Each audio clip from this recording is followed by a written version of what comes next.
Llegamos en el día de hoy entonces a la clase 19 y ya nos falta muy poquitito para llegar al final de este estudio que estamos teniendo sobre Efesios. De hecho, hoy comenzamos el capítulo número 6, que es el último. Y el 6 tiene un par de divisiones. Bueno, en realidad no las tiene, como siempre decimos, nosotros se las estamos poniendo para que sea más fácil estudiarlo. Lo separamos en párrafos, en partes, en secciones que tienen énfasis distintos.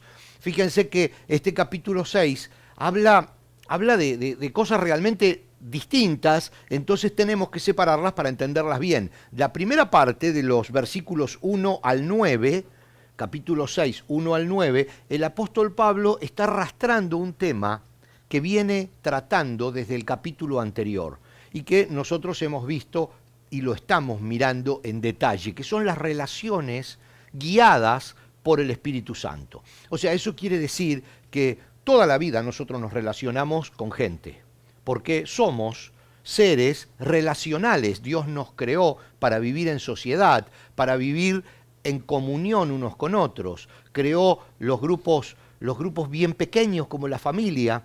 El primer proyecto de Dios fue la familia, fue crear a un hombre y después dijo, este hombre necesita compañía, necesita alguien que lo complemente, y creó la mujer, y entre los dos tuvieron los hijos. El primer proyecto de Dios fue la familia, y luego les dijo a esa familia, reproduzcanse y llenen la tierra.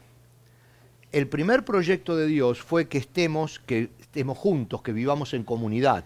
Luego la iglesia es una comunidad de los que sentimos lo mismo, de los que vamos en el mismo camino. Y todos los lugares donde nos relacionamos con gente son pequeñas comunidades. Nos relacionamos con la gente del trabajo y formamos un pequeño grupito. Nos relacionamos con los vecinos, con algunos más que con otros. Con algunos no los vemos, pero al de al lado por ahí conversamos.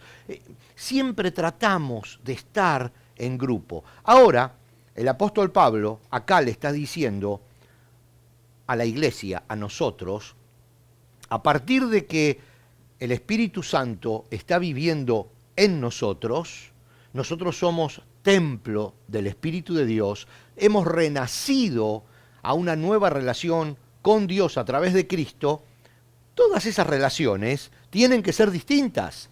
No hay vuelta de hoja, tienen que ser distintas. ¿Por qué? Porque ahora ya no son guiadas simplemente por una forma natural y humana de querer relacionarse con los demás. Esa necesidad humana de relacionarse, ya no es solo eso. Ahora es eso más el Espíritu Santo que mora en nosotros. Entonces tiene que haber una diferencia. Tenemos que vivir distinto esas relaciones. La clase pasada estuvimos viendo las relaciones entre hombre y mujer. Y creo que fue bastante interesante. Y hoy vamos a ver, en los primeros 9 versículos del capítulo 6, las relaciones entre los padres y los hijos, y entre los amos y los esclavos, pero eso lo tenemos que entender de esta manera. Entre los que están en autoridad y los que están bajo esa autoridad. O sea, las relaciones entre el jefe y sus empleados, o las relaciones entre el profesor y sus alumnos. ¿Me comprenden? Ahora no estaríamos hablando de amos y esclavos, pero sí siempre hay una relación que se da entre personas que tienen una autoridad y otras que están bajo esa autoridad. Entonces, como les dije, este capítulo 6 se separa en esos dos puntos fundamentales que son las relaciones guiadas por el Espíritu Santo, hijos y padres. Yo antes dije padres e hijos, porque eso es lo normal que nos sale, pero fíjense que Pablo no dice padres e hijos, dice hijos y padres, y no dice amos y esclavos, como yo dije primero adrede, dice esclavos y amos, y eso es fundamental, ahora lo vamos a ver. Y luego viene otro tema que es sumamente importante y lindo para desarrollar y que nos va a dar tremenda base cristiana, doctrinal y teológica, y es la armadura de todo creyente, la firmeza en Cristo. Y eso va en los últimos versículos del capítulo 6, y con eso el apóstol Pablo cierra esta carta que nos escribe para que nosotros podamos entender qué Dios quiere de nosotros. Entonces, vamos a pasar a leer estos primeros 9 versículos, porque como ustedes saben, primero lo que hacemos es lo leemos. Dice, el versículo 1 comienza con la palabra hijos. Dice, hijos, yo le puse como siempre, ustedes ven, no está en la Biblia resaltada la palabra hijos ni la palabra padres, yo la resalté, pero lo demás es textual. Versión Nueva Traducción Viviente, NTV, dice así, Efesios 6, 1 al 9. Hijos, obedezcan a sus padres porque ustedes pertenecen al Señor, pues esto es lo correcto. Honra a tu padre y a tu madre, ese es el primer mandamiento que contiene una promesa.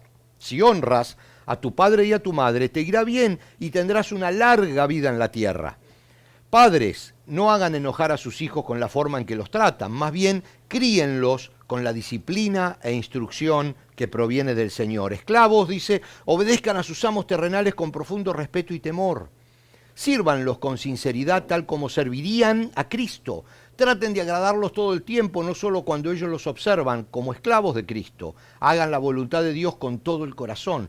Trabajen con entusiasmo como si lo hicieran para el Señor y no para la gente.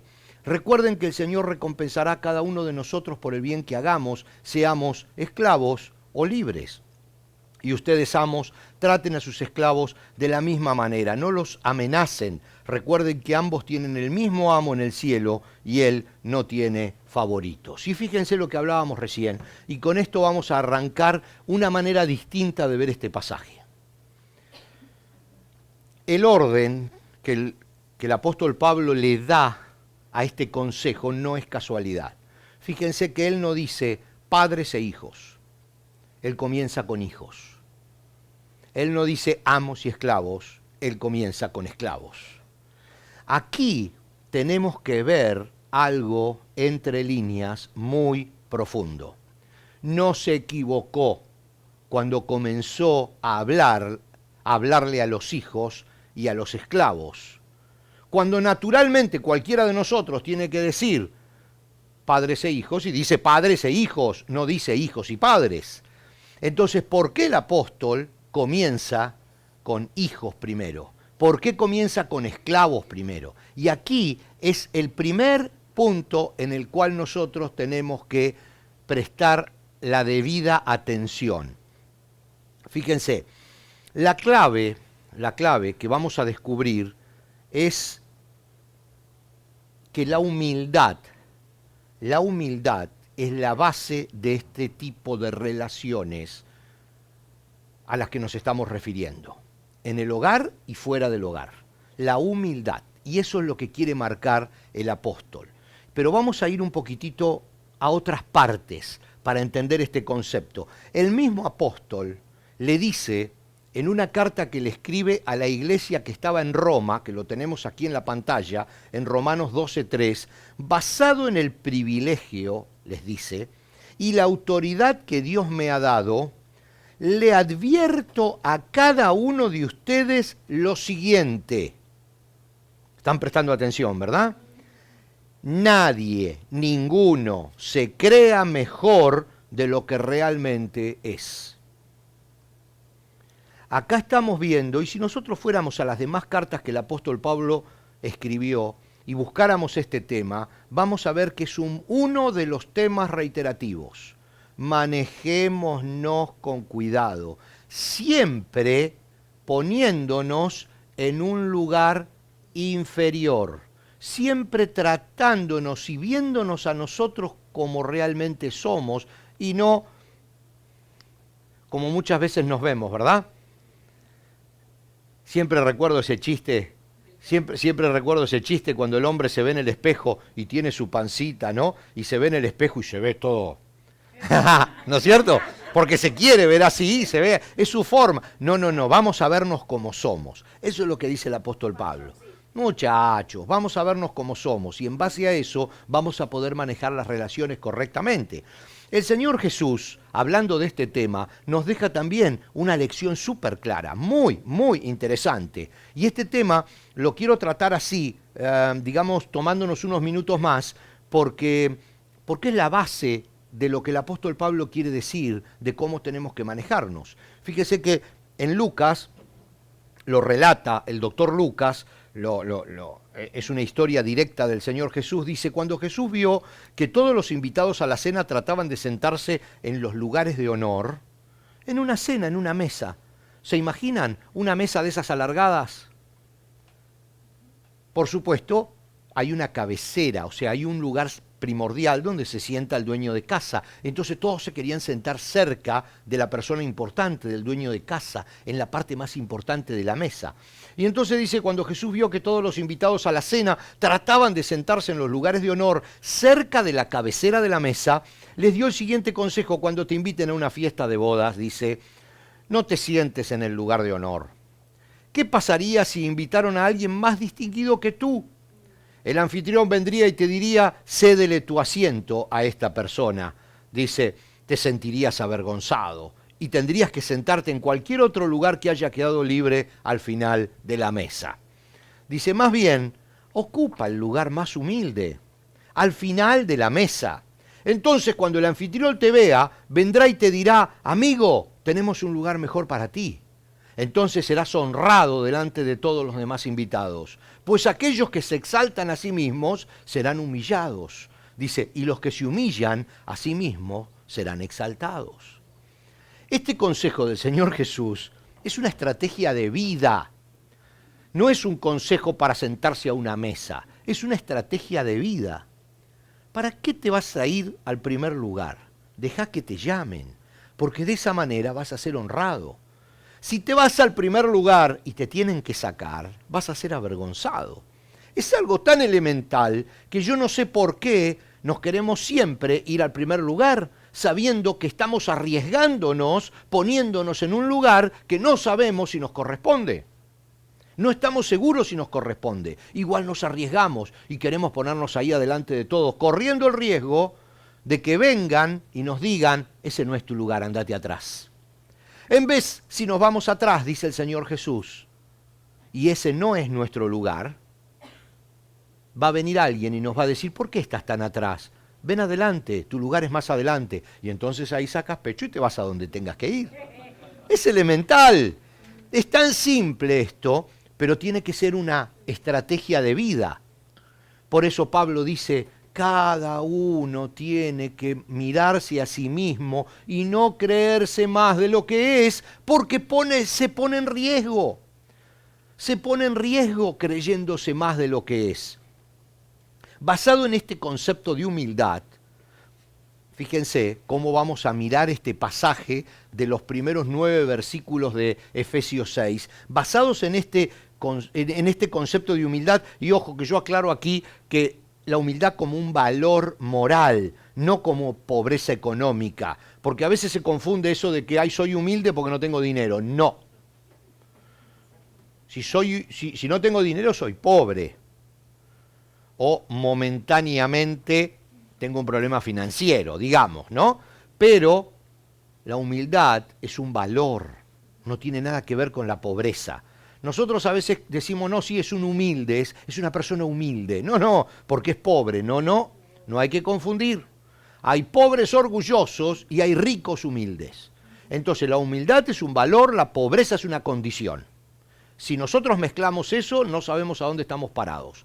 Entonces, basado en el concepto de humildad, que se refleja desde a quién le comienza a hablar primero, por eso digo que estos detallecitos a veces no se tienen en cuenta cuando uno estudia la Biblia, pero en realidad saltan a la vista, porque naturalmente cualquiera comenzaría a hablarle a los padres. Sin embargo, Pablo empieza a hablarle a los hijos. Cualquiera comenzaría a hablarle a los amos. Sin embargo, Pablo comienza a hablarle a los esclavos. Entonces, estas cosas no pueden pasar desapercibidas cuando estudiamos la Biblia de verdad, cuando lo estudiamos a fondo. Entonces, basado en esto, Pablo presenta ahora, basado en esto, en este concepto de humildad como valor, Pablo presenta una explicación de las relaciones entre los padres y los hijos muy complicada. Y él la arranca, y por eso nosotros vamos a ir a ese mismo lugar, en el quinto mandamiento de la ley de Moisés. Y es una visión desde los hijos a los padres. Entonces vamos a tratar de arrancar donde él lo arranca, porque recordamos lo que leímos que decía, hijos, obedezcan a sus padres, y luego da el pasaje, honrarás a tu padre y a tu madre, dice, y si los honras te irá bien en la vida. Él arranca con eso. Entonces vamos a ir ahí. Los 10 mandamientos, ustedes saben, y si no lo saben se los cuento ahora, son el centro de 613 mandamientos que Dios le dio a Moisés en el monte Sinaí. No le dio 10. Uno recuerda siempre y se hace en la mente la figura de Moisés bajando con 2 piedras, escritos 5 de un lado y 5 del otro, los 10 mandamientos, 5 y 5, tranquilo. No. Los 10 mandamientos es el resumen de 613 ordenanzas y mandamientos que le dio Dios a Moisés en el monte Sinaí. Y son esos 613 mandamientos, leyes, ordenanzas, son la carta constitutiva de la nueva nación de Israel que se estaba formando en ese momento. Era la constitución de la nación. Ahí era todo cómo se tenía que mover una nación, porque habían entrado a Egipto como una familia el pueblo de Israel. Habían salido 1 millón de personas, pero totalmente desordenadas. Ahora tenían que ir a la tierra de Canaán. En Canaán tenían que consolidarse como nación, y para eso tenían que tener una constitución. Tenían que tener leyes, tenían que tener mandamientos, estrategias de vida, de salud, de policía, de ordenamiento, etc. Todo eso se lo dio Dios a Moisés en el monte Sinaí. El resumen de todo eso fueron los 10 mandamientos. De los 10 mandamientos hay uno que está en el medio. Entonces podríamos decir que los 10 mandamientos son el centro de todos esos mandamientos que le dio Dios a Moisés en el Sinaí. Y el quinto mandamiento es el centro del centro. Si los 10 son el centro, el quinto es el centro del centro. O sea, es lo más delicado y más afinado de todo. El quinto mandamiento es el único mandamiento que tiene una promesa en sí mismo. Y dice, honra a tu padre y a tu madre. Dice el apóstol Pablo lo está leyendo, por supuesto, del Antiguo Testamento, lo está recordando, lo está escribiendo en la carta a los Efesios, pero está escribiendo el mandamiento del Antiguo Testamento, de la ley de Moisés. Dice, honra a tu padre y a tu madre, ese es el primer mandamiento que contiene una promesa. Si honras a tu padre y a tu madre, te irá bien y tendrás una larga vida en la tierra. Es el único mandamiento que tiene, de los 10, que tiene una promesa. Ahora, la contraparte de esa promesa positiva, si honras a tu padre y a tu madre te irá bien, también está en la Biblia. También está, y es muy seria. Éxodo 21, 15 y 17 dice, cualquiera que golpee a su padre o a su madre será ejecutado. Claro, esto no nos gusta, ¿eh? Y dice, cualquiera que deshonre a su padre o a su madre será ejecutado. ¿Es serio esto? Proverbios 30, 17, ya Salomón lo trata un poquitito más suave el tema, y dice, el ojo que se burla de su padre y desprecia las instrucciones de su madre, será arrancado por los cuervos del valle y devorado por los buitres. O sea, no es broma lo que estamos diciendo. Entonces, esto es muy simple. Honra a tu padre y a tu madre y te irá bien. No los honres y te irá mal. Eso es lo que está diciendo la Biblia. En eso se basa, en esas relaciones, se basa nuestro futuro de alguna manera. Pero fíjense qué simple que está esto. Y no está hablando de te irá mal en el trato con ellos, o te irá mal en tu hogar, o te irá mal cuando vayas a trabajar en la vida, dice. Simplemente te irá mal. Por eso es tan profundo este tema. Gálatas 6, 7, y ahora vamos a llegar al punto, perdonen que ando volando y ahora vamos a aterrizar. Dice, Gálatas 6, 7, el apóstol Pablo escribiéndole a la iglesia de los Gálatas les dice, no se dejen engañar, nadie puede burlarse de la justicia de Dios. Siempre se cosecha lo que se siembra. Entonces ahora que tenemos todos estos puntitos más o menos, vamos a entrar a donde yo quiero que vayamos hoy. El concepto bíblico es honra para que te honren. Se cosecha lo que se siembra. Fíjense, honra a tus padres como hijo, porque tus hijos te están mirando. Vamos a analizar profundamente este tema.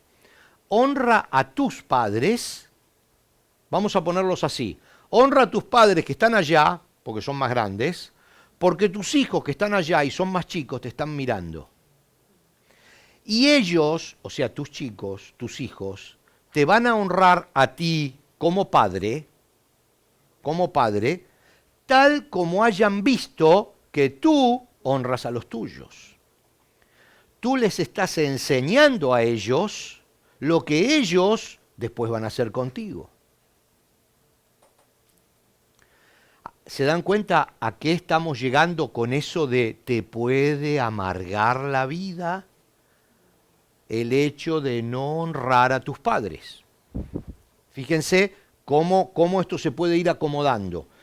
El apóstol dice, hijos, honren a sus padres. Pero no les está hablando a los niños, nos está hablando a los grandes.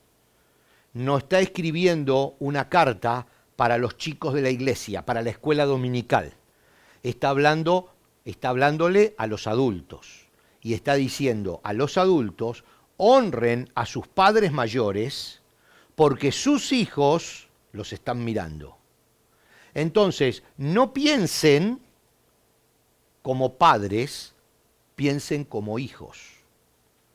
Para educar a sus hijos, no piensen como padres, piensen como hijos. Porque se educa con el ejemplo, está diciendo. Por eso está hablando de los hijos. No porque le está hablando a los menores de edad, les está hablando a los grandes.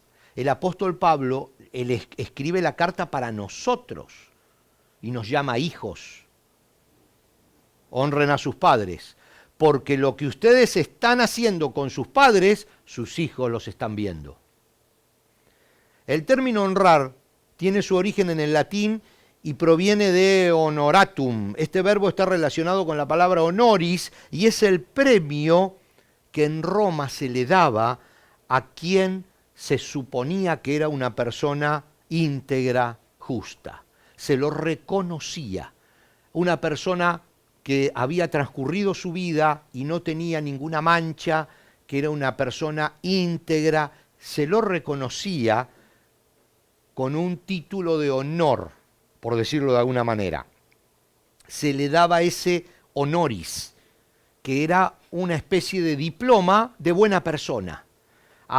Se lo trataba con distinción, se lo gratificaba, se lo respetaba, se lo premiaba a esa persona que se suponía era una persona íntegra. Se lo honraba, eso significa, se le daba un reconocimiento. Entonces, de alguna manera, cuando el apóstol Pablo está diciendo honren a sus padres, hijos, honren a sus padres, está diciendo denles un reconocimiento, tal vez aunque no se lo merezcan, porque no está aclarando demasiado. Está diciendo la obligación de ustedes es honrarlos, aunque tal vez puedan ustedes pensar que ellos no se merecen esa honra. El apóstol no está comenzando a poner excepciones. Honren a sus padres a no ser que ellos se hayan portado mal. Honren a sus padres a no ser que ellos los hayan abandonado. Honren a sus padres. No dice nada de eso. Simplemente, punto, honren. Cuando nosotros en la clase pasada hablábamos de las obligaciones que tenía el hombre con su esposa, decía, ame a su esposa. No decía ame a su esposa si es una buena persona, ame a su esposa si cocina, si hace bien la comida. Ame a su esposa, punto. No decía ame a su esposa si nunca lo engañó. Epa, decía ame a su esposa, punto. Y acá está diciendo, hijos, honren a sus padres, no importa lo que fueron o lo que hicieron sus padres, porque sus hijos los están mirando. No es tan importante en este caso puntual, el padre, sino el ejemplo que le damos a los hijos. Porque acá está hablando de las relaciones. Y ellos después van a hacer lo mismo con nosotros, los padres, para que sus hijos los miren. Cuando habla de esclavos, cuando habla de amos y esclavos, esclavos o amos, como dijimos recién, también se está refiriendo a empleados, patrones, subordinados o jefes, soldados o sargentos. Yo aquí puse alguna serie de cosas, primeros o segundos, esposos o esposas, todos como para el Señor, dice. Y aquí hay otra clave en las relaciones guiadas por el Espíritu Santo. La primera es la humildad. No ponernos en el papel de padre, sino en el papel de hijos, para mirar la relación. La segunda, por eso me refiero al concepto de humildad. No ponernos en el papel de padre, sino en el papel de hijo. Y la segunda, fíjense, como para el Señor. Este es algo que repite el apóstol y que es clave en las relaciones. Trabajen con entusiasmo. Estoy leyendo nuevamente el pasaje. Como si lo hicieran para el Señor. Otra vez el pasaje de capítulo 6, 1 al 9. Trabajen con entusiasmo como si lo hicieran para el Señor y no para la gente. Recuerden que el Señor recompensará a cada uno de nosotros por el bien que hagamos, seamos esclavos o libres. Dice, recuerden que ambos, o sea, esclavos o amos, empleados o patrones, subordinados o jefes, soldados o sargentos, primeros o segundos, esposos o esposas, dice, tienen el mismo amo en el cielo y él no tiene favoritos. Eso es textual, es bíblico, ¿eh? Lo que está entre corchetes, entre paréntesis, entre esto es, lo escribí yo. Lo que sigue, tienen el mismo amo en el cielo y él no tiene favoritos, es textual, es bíblico. Eso lo está diciendo. Todos, y recuerden que este es un tema que Pablo viene arrastrando desde el capítulo 1, todos somos iguales ante Dios. Todos somos iguales ante Dios. Entonces, tenemos que manejarnos en las relaciones, en la vida, como que lo estamos haciendo para el Señor y no para esa persona que tiene autoridad sobre nosotros. Porque delante de Dios, esa persona que tiene autoridad sobre nosotros, digamos el jefe, digamos el profesor, digamos el sargento, ante Dios va a rendir cuentas de la misma manera que la vamos a rendir nosotros. Entonces, si nosotros hacemos las cosas como para el Señor, la estamos haciendo para el que verdaderamente nos va a evaluar y no para el que momentáneamente nos va a evaluar. De cualquier manera, si las hacemos como para el Señor, definitivamente que los que están sobre nosotros en autoridad van a estar contentos, porque las vamos a hacer bien. Estamos obligados a hacerlas bien porque es para el Señor. Entonces, Pablo está diciendo, en una actitud de humildad, se cierra este círculo de cómo manejar las relaciones guiadas por el Espíritu Santo. Número 1, haciendo las cosas con humildad, de una perspectiva distinta, mirando todo desde otra posición, no desde una posición superior, sino desde una posición inferior. Que el que juzga todo nos va a decir, no tenías que estar atrás, tenías que estar adelante y vamos a ser honrados. Siendo que si la miramos desde una posición superior, el que juzga todo nos va a decir, ¿qué estás haciendo en la cabecera de la mesa? Tienes que ir atrás. Sabiendo eso, que es claro lo que enseña Jesús, miremos las relaciones en nuestro hogar desde una distinta posición, desde una posición de humildad. Y veamos las relaciones fuera del hogar, en el trabajo, en la escuela, en la calle, con los vecinos, desde todo lo que hago, lo hago como si fuera para el Señor. Si nosotros manejamos esos dos conceptos, el de la humildad en el hogar y el de todo lo que hago lo hago como para el Señor, fuera del hogar, las relaciones, no va a haber ningún problema. Guiadas por el Espíritu Santo, van a solucionarse un montón de problemas que tenemos si seguimos ese simple consejo de dejar que el Espíritu Santo nos guíe a la humildad y nos guíe a la fuerza de voluntad de hacer todo como para el Señor. Es un tema interesante. Yo los desafío a que en los próximos días, semanas, meses, años puedan comenzar a ver las relaciones en el hogar especialmente, que son las más difíciles, desde ese lugar distinto, desde un lugar de humildad. Y las cosas van a mejorar seguramente, lo creo firmemente, no es seguramente como hay posibilidades de que mejoren, no, van a mejorar porque está escrito en su palabra que de esa manera las cosas no van a ir bien en la vida. Así que en la próxima seguimos con la armadura de todo creyente y ahí sí vamos a sacar las uñas y vamos a tener mucho para hablar. Así que los espero en la próxima clase. Dios les bendiga.